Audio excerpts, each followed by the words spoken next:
का व्रत कथा।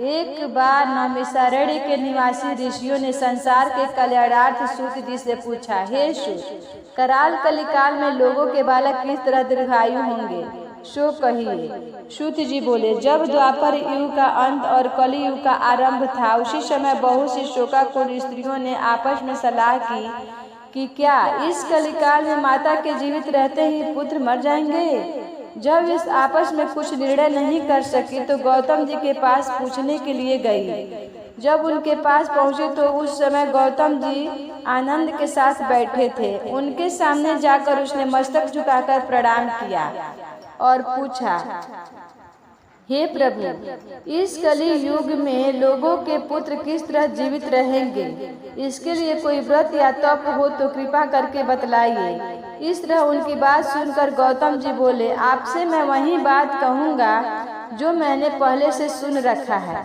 गौतम जी ने कहा, जब महाभारत युद्ध का अंत हो गया और द्रोण पुत्र अश्वत्थामा के द्वारा अपने बेटों को मरा देखकर सब पांडव बड़े दुखी हुए, तो पुत्र के शोक से व्याकुल होकर द्रौपदी अपनी सखियों से के साथ ब्राह्मण श्रेष्ठ धौम्य के पास गई और उसने धौम्य से कहा, हे विपेंद्र, कौन सा उपाय करने से बच्चे दीर्घायु हो सकते हैं, यह आप कृपा करके ठीक ठीक कहिए। धौम्य बोले, सत्य युग में सत्याचरण करने वाला, सत्य वचन बोलने वाला, सत्याचरण करने वाला समदर्शी जिमुतवाहन नामक एक राजा था।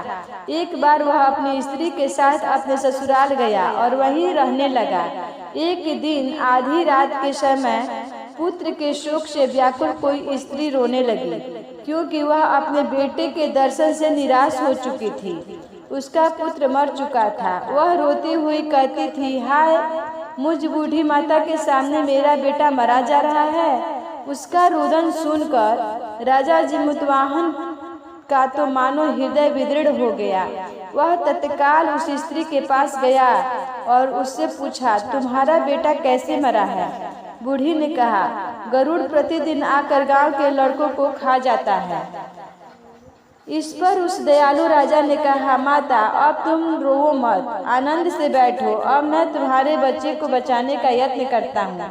ऐसा कहकर राजा उस स्थान पर गया जहाँ प्रतिदिन गरुड़ आकर मांस खाया करता था। उसी समय गरुड़ भी उस पर टूट पड़ा और मांस खाने लगा। जब अतिशय तेजस्वी गरुड़ ने राजा का बायां अंग खा लिया तो झटपट राजा ने अपना दाहिना अंग बढ़ा दिया, गरुड़ के सामने कर दिया। यह देखकर गरुड़ जी ने कहा, तुम कोई देवता हो? कौन हो तुम? मनुष्य तो नहीं जान पड़ते। अच्छा, अपना जन्म और कुल बताओ। पीड़ा से व्याकुल मनवाले राजा ने कहा, हे पक्षीराज, इस तरह का प्रश्न करना व्यर्थ है। तुम अपनी इच्छा भर मेरा मांस खाओ। यह सुनकर गरुड़ रुक गया और बड़े आदर से राजा के जन्म और कुल की बात पूछने लगा। राजा ने कहा, मेरी माता का नाम शैत्या है और पिता का नाम शालिवाहन है। सूर्यवंश में मेरा जन्म हुआ है और जिमुतवाहन मेरा नाम है। राजा के दयालुता को देखकर गरुड़ ने कहा, हे महाभाग, आपके मन में जो अभिलाषा है वह मुझसे वर मांगो। राजा ने कहा, हे पक्षीराज, यदि आप मुझे वर देना चाहते हैं तो वर दीजिए कि आपने अब तक जिन प्राणियों को खाया है वह सब जीवित हो जाए। हे स्वामी, अब से आप यहाँ बालकों को न खाए करें और कोई ऐसा उपाय करें कि जहाँ जो है वहाँ जीवित हो जाए। वे लोग बहुत दिनों तक जीवित रहे। धौम्य ने कहा कि ऐसा ही हो। पक्षीराज गरुड़ राजा को वरदान देकर स्वयं अपने अमृत लाने के लिए नागलोक को चले। वहां से अमृत लाकर उन मरे मनुष्य के हड्डियों पर बरसाया। ऐसा करने से सब लोग जीवित हो गए जिनको कि पहले से गरुड़ ने खाया था। राजा के त्याग और गरुड़ के कृपा से वहां बालों का कष्ट बहुत दूर हो गया।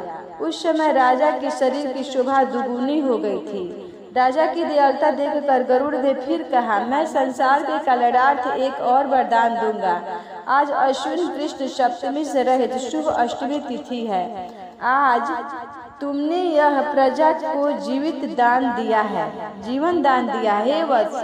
अब से यह दिन ब्रह्मा भाव हो गया है, जो मूर्ति भेद से विविध नामों से विख्यात है। वही त्रैलोक्य से पूजित दुर्गा अमृत प्राप्त करने के अर्थ में जीवित पुत्रिका कहलाई है। सो इस तिथि को जो स्त्रियां उस जीवित पुत्रिका और कुश की आकृति बनाकर तुम्हारी पूजा करेंगी तो दिनों दिन उसका सौभाग्य बढ़ेगा और वंश की बढ़ती होती रहेगी। हे महाभाग, इस विषय में विचार करने की भी आवश्यकता नहीं है। हे राजन, सप्तमी से रहित और उदया तिथि की अष्टमी को व्रत करें, यानी सप्तमी विद अष्टमी जिस दिन हो उस दिन व्रत न करें, शुद्ध अष्टमी को व्रत करें और नवमी में पारण करें। यदि इस पर ध्यान नहीं दिया गया तो फल नष्ट हो जाएगा और सौभाग्य तो अवश्य ही नष्ट हो जाएगा।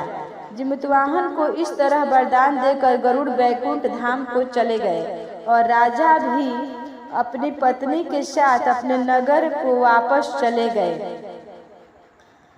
आए। धौम्य द्रौपदी से कहते हैं कि हे देवी, मैंने यह अतिशय दुर्लभ व्रत तुमको बतलाया है। इस व्रत के करने से बच्चे दीर्घायु होते हैं। हे देवी, तुम भी पूर्वोक्त विधि से यह व्रत और दुर्गा जी का पूजन करो तो तुम्हें अभिलाषित फल प्राप्त होगा।